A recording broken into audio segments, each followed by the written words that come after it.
It was a cold, rainy evening when I first began to write this letter. The kind of weather that makes you want to huddle under a blanket, sipping a hot cup of tea, and forget about the world outside. But there was no forgetting for me, not anymore. The story I am about to share is one of the deepest regrets I will ever carry, a confession of infidelity that led to the tragic loss of my beloved husband, Mark. I write this not for sympathy, but as a form of penance and a warning to anyone who might read it. Mark and I had been inseparable since childhood. We grew up in the same small town, attended the same school, and shared countless memories. From the first awkward dance in middle school to our college graduation, we were a constant in each other's lives. Our love was the kind people dream about but rarely find, deep, unwavering, and filled with a promise of forever. We married young, eager to start our life together and build the family we had always envisioned. The early years were a blur of happiness, with our small apartment filled with laughter and plans for the future. Then came the pandemic, a time of isolation and uncertainty that tested the strength of our bond. Mark, always the pillar of strength, struggled more than he ever let on. He was laid off from his job and began to withdraw into himself, leaving me feeling helpless and alone. It was during this time that I met Paul. We were both part of an online support group for those struggling with the new normal. Paul, with his kind words and understanding, offered a lifeline in my darkest moments. Our friendship blossomed, and I found myself confiding in him about the difficulties I faced, both with the pandemic and with Mark's growing detachment. At first, our relationship was purely platonic. We'd chat daily, exchanging stories and sharing our fears. Paul was a breath of fresh air, a constant presence that filled the void left by Mark's absence. But as weeks turned into months, the line between friendship and something more began to blur. I didn't see it coming, didn't realize how easily I was slipping into a dangerous realm. Temptation clouded my judgment, and before I knew it, I was emotionally and physically involved with Paul. The guilt and shame were overwhelming. How could I betray the man I loved? The man who had always been there for me, through every triumph and every setback? I tried to end things with Paul, but the loneliness and the comfort he provided were too strong. I convinced myself that I could handle it, that it wouldn't affect our marriage.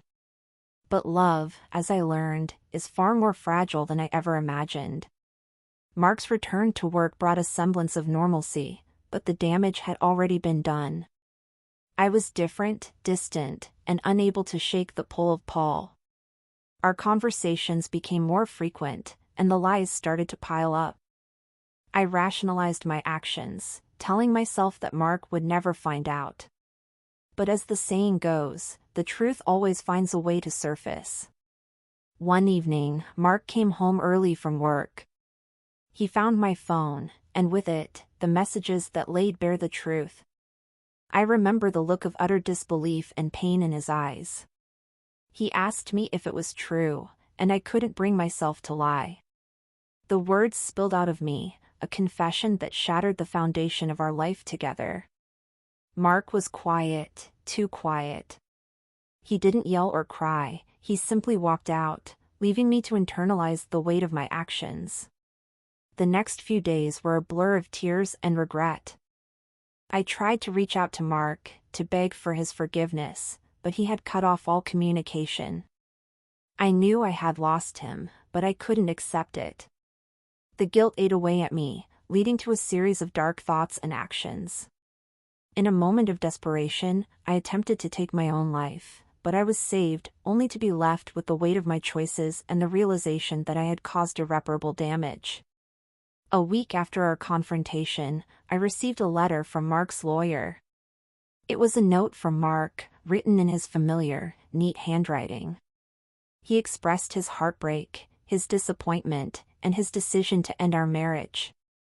But what tore me apart was the last line: "I hope you find peace, but I can't live in a world where you don't love me." The next day, I learned that Mark had taken his own life. The news hit me like a physical blow, and I collapsed, overwhelmed by the magnitude of my actions. I had not only betrayed Mark but had also taken his life, leaving his family and me to grapple with the aftermath. The weeks that followed were a haze of grief and regret. I tried to reach out to Mark's family, to apologize and seek their forgiveness, but they turned me away. The disdain and hatred were palpable, and I couldn't blame them. I had destroyed the life of the man they loved, and for that, I would never be absolved. I entered therapy, hoping to unpack the horror of my choices and understand how I could have let things spiral so far out of control. My therapist, a kind woman with a deep understanding of human nature, helped me see the complexities of love, temptation, and regret. She reminded me that everyone makes mistakes, but it's how we choose to move forward that defines us. Through my sessions, I began to piece together the timeline of events that led to this devastating outcome. I remembered the small moments of happiness, the dreams we shared, and the deep love that once bound us. I realized that I had taken Mark for granted, assuming that our love was unbreakable, that it could withstand any storm. But love, like any bond, requires care and attention. It needs to be nurtured, respected, and cherished. I want to share my story, not to gain sympathy, but to serve as a cautionary tale. Love is fragile, and the consequences of betrayal can be dire. I wish I could turn back time and undo the pain I have inflicted. I wish I could have seen the signs, the growing distance between us, and taken steps to mend our relationship before it was too late. To those who might read this, I urge you to cherish your relationships. Recognize the value of love and the trust it builds. When temptation calls, remember the person who has stood by you, the person who has loved you unconditionally. My life is a testament to the fact that love can be lost, and the pain it leaves behind is overwhelming. I have come to terms with the fact that I will never truly find peace. The guilt and sorrow are a constant presence, a reminder of the man I lost and the life we could have had. But I hope that by sharing my story, I can help others avoid the same mistakes. Love is worth fighting for, worth the effort and the commitment it demands. Let my story be a reminder of the fragility of love and the importance of recognizing and nurturing it. In the end, I am left with questions that will forever remain unanswered. Could I have done things differently? Could I have saved Mark? The truth is, I will never know. But I will continue to live with the consequences of my actions, hoping that my story serves as a warning and a reflection on the power and the responsibility that comes with love. Mark, I am so sorry. I hope, somewhere in the universe, you have found the peace that eluded you in life. I will carry the memory of our love, and the pain of its loss, with me always. May your soul rest in peace, and may my confession serve as a beacon of caution to others.